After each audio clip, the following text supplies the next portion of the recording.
दशलक्षण महापर्व सदा जयवंत वर्ते, ऐसी हम श्रावक लोग उत्कृष्ट भावना भाते हैं। पर्वाधिराज पर्व का आज दूसरा दिन उत्तम मार्दव धर्म है। पर्व आते हैं और चले जाते हैं और हम जैसे के थे वैसे के वैसे ही रहते हैं, या सुधरते हैं या बिगड़ते हैं, या जैसे के तैसे वैसे ही रहते हैं। सुधरते हैं तो भविष्य में हम सिद्धालय में चले जाते हैं, और वैसे के वैसे रहते हैं तो चार गति में रुलते हैं, और यदि बिगड़ते हैं तो नरक निगुद में चले जाते हैं। ये हमने सुन रखा हुआ है। अब वो कार्य किसके हाथ में है? वो कार्य अपने परिवार के हाथ में है, समाज के हाथ में है, अपने गुरुओं के हाथ में है, कि किसके हाथ में है? मानी जैसा बोएगा वैसा पाएगा। बराबर, सब अपनी अपनी भाषा से समझ लेना कि क्या कहना चाहते हैं। 10 दिन में हमें बहुत कुछ जानना भी होता है, कुछ जिज्ञासा भी विशेष होती है, और ऐसा होता है कि सारा हम 10 दिन में जान लें। वो सारी बातें मुमकिन नहीं होती है, और सारी बातें समझाना भी मुमकिन नहीं होती है। मानी ज्ञानी भगवान जो तीर्थंकर परमात्मा होते हैं, वो भी सारी बात अपनी दिव्य मानी उनकी वाणी में नहीं आती है। उनकी वाणी में जितना आता उतना गौतम गणधर झेल नहीं पाते, और गौतम गणधर जितना झेलते हैं उतना आचार्य भगवंत लिख नहीं पाते हैं, और आचार्य भगवंत जितना कहते हैं उतना हम समझ नहीं पाते हैं। बहुत गंभीर विषय है। समयसार ग्रंथ हम सबने नाम सुन रखा है, और समयसार ग्रंथ ऐसा अद्भुत अद्वितीय चक्षु है। सबने स्वाध्याय भी किया होगा, नाम भी सुना है। समयसार ग्रंथ भगवत कलिकाल सर्व के कुंकुंद आचार्य देव ने लिखा है। मैं आपको एक अपना स्वयं का मानी आप सबका स्वयं का एक प्रत्यक्ष उदाहरण देता हूं। आप अपने परिवार में अभी मौजूद हैं, हयात है, जिंदा है, बराबर है कि नहीं? आपने अपने पिताजी को देखा है, वो भी हयात है। पिताजी के पिताजी को भी देखा होगा, वो भी मान लो हयात होंगे। उनके पिताजी के पिताजी के पिताजी को आपने देखा नहीं है, तो आप उनके पिताजी के पिताजी के पिताजी को मानते हो या नहीं मानते हो? मानते हैं। क्यों मानते हो? थे। क्यों मानते हो? तो न्याय के शास्त्र में उसमें कहा है सूक्ष्मांतरित प्रत्यक्ष, मानी वो दूरवर्ती है, क्षेत्रवर्ती या कालवर्ती है। तो मानी मेरा जो अस्तित्व है वो मेरा अस्तित्व है, मानी मेरे दादा के परदादा थे। बराबर, ये मैंने आपको एक एग्जांपल दिया। अब आप उस पर थोड़ा सा सोचना। अब थोड़ा सा और गंभीरता से सोचें कि मैं मेरे परिवार में रहता हूं, आप अपने परिवार में रहते हैं। आपके परिवार के जन जो निकट में घर में 4, 5, 10 जितने भी सदस्य रहते होंगे, 24 घंटे में से आप उनमें किनको कितने समय तक याद करते हैं? भाई साहब, थोड़ा स्पीड में बोल गया। आप भी परिवार में रहते हो, संसारी जीव हो, मैं भी परिवार में रहता हूँ, संसारी जीव हूँ। तो मेरे भी जो निकटवर्ती बोल रहा हूँ, बीबी, बच्चे, पापा, मम्मी जो भी हैं, संयुक्त रहते हैं, तो भाई बहन वगैरह जो भी हैं, 24 घंटे में हम दिन में उनको कितनी बार याद करते हैं? शन। तीसरी बार पूछ रहा हूं, कुछ वजन होना चाहिए समझने के लिए, अभिप्राय के लिए, कि हम उनको 24 घंटे में कितनी बार याद करते हैं? बहुत बार याद करते हैं। इन्होंने कहा क्षण भर याद करते हैं, इन्होंने कहा क्षण मानी प्रति क्षण करते हैं। थोड़ा गंभीरता से सोचे, हम लोग स्वार्थी हैं। बराबर, जब काम होता है तभी उनको याद करते हैं। अब समझ लो प्रैक्टिकल। वो आपने बोला वो उत्तर गलत है ये नहीं कहना चाहता हूं, पर यहाँ जो अभिप्राय समझना है और हमें जो भाव भाषण करना है उस विषय पे हमारा ध्यान जाना चाहिए। मानी हमारा जब स्वार्थ होता है तभी हम उनको याद करते हैं। प्रैक्टिकल है ये चीज, उसमें ज्यादा मुझे विश्लेषण करने की जरूरत नहीं है। बराबर, और जो व्यक्ति चले गए हैं, जैसे मेरे पिताजी चले गए या मेरे दादाजी चले गए, उनको मैं कब याद करता हूं? कभी नहीं करता। अच्छे थे, बड़ा थे, ये सब बात समझ गए बात? मानी आप भी उनको कब याद करते हो? कभी बातें निकलती है तो याद करते हो। या ऐसा कोई अच्छा प्रसंग होता है, ये सारी चीजें, ये जो मैं उदाहरण दे रहा हूं सब भुक्त भोगी हैं, बराबर। उनको हम जरूरत मानी कहीं चर्चा समाज में, परिवार में या और कहीं चलती है तो याद करते हैं और छोड़ देते हैं। और जो हयात हैं उनको हम कब याद करते हैं? जब हमें हमारा कुछ कार्य निकालना होता है तब हम याद करते हैं, बराबर। माने क्षण क्षण याद करते हैं, वो तो मोह हुआ। पर जो कुछ कार्य करने के लिए याद करते हैं तो उनको क्या कहते हैं कि जब जरूरत होती है तब याद करते हैं। अब मेरा प्रश्न और थोड़ा गंभीर है, मानी सोचने के लिए। हम में से यहां से किसी ने भी कुनकुंदाचार्य देव को प्रत्यक्ष देखा है? मैंने भी नहीं देखा है। कुनकुंदाचार्य देव ने समय सार ग्रंथ देखा, उस पे अमृतचंद्राचार्य देव ने टीका की, उस पे जयसेनाचार्य देव ने टीका की, और अभी उपलब्ध हुई है प्रभाचंद्र आचार्य देव की भी टीका अभी उपलब्ध हुई है। मानी थी तो पहले से, पर अभी उसका हिंदी में सारा मूल्यांकन हो रहा है। मानी कुनकुंदाचार्य आज से कितने साल पहले हुए? 2000 साल पहले। भगवान महावीर 2500 साल।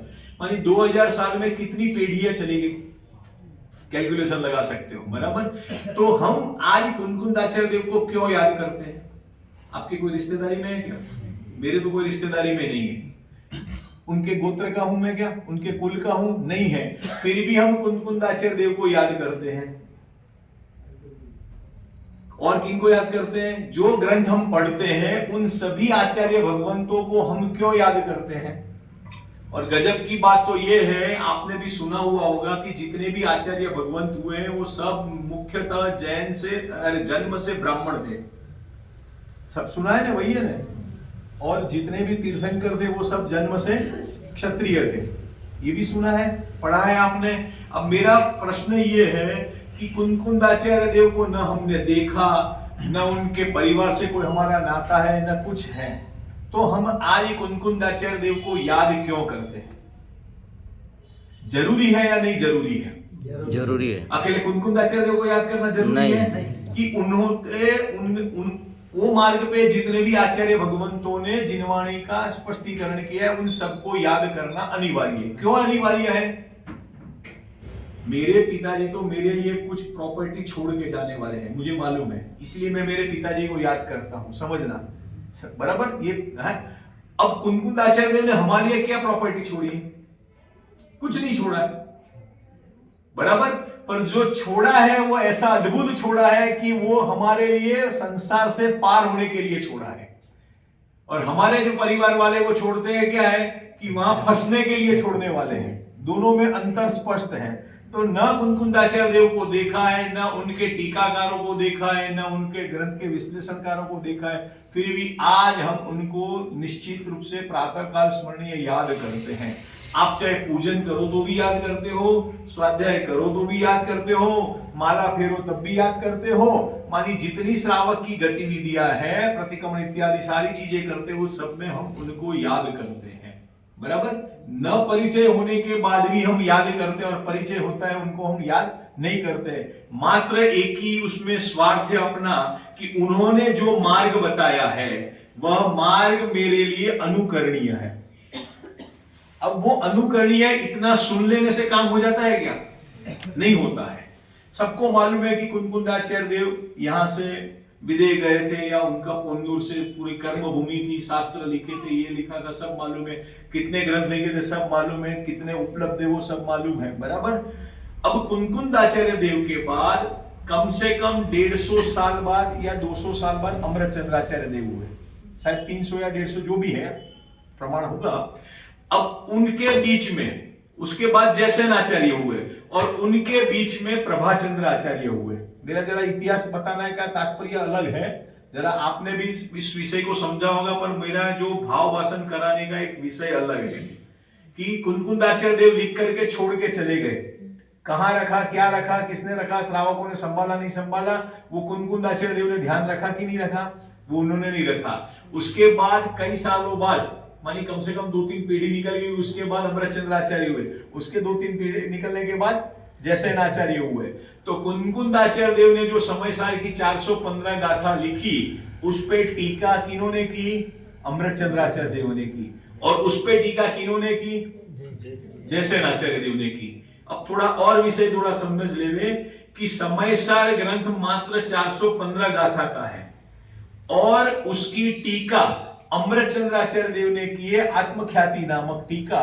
वो आप उसके साथ भी पढ़ सकते हो, उसका रसास्वादन ले सकते हो और उसको अलग से भी ग्रंथ के रूप में आप समझ सकते हो।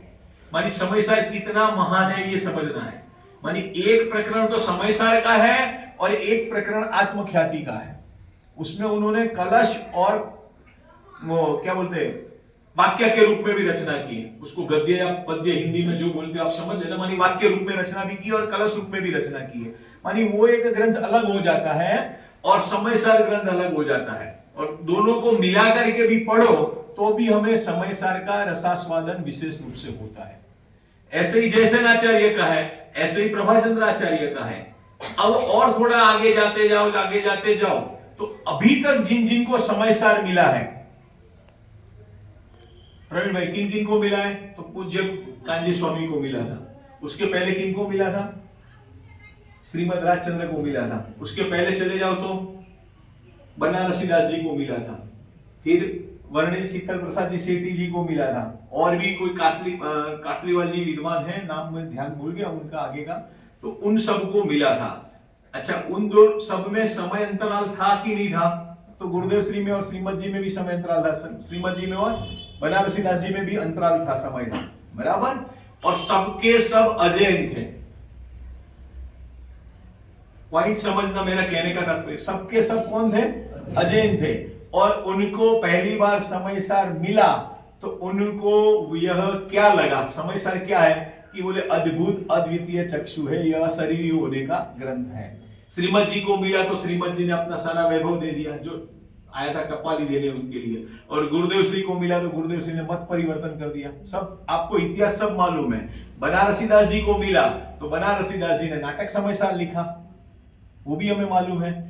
फिर पंडित राजमल जी पांडे, उन्होंने भी समयसार पे कलश टीका लिखी। मानी समयसार ग्रंथ ऐसा अद्भुत है कि आप जितनी बार पढ़ने जाओ उतनी बार आपको कुछ ना कुछ विशेषता उसमें ख्याल में आती है।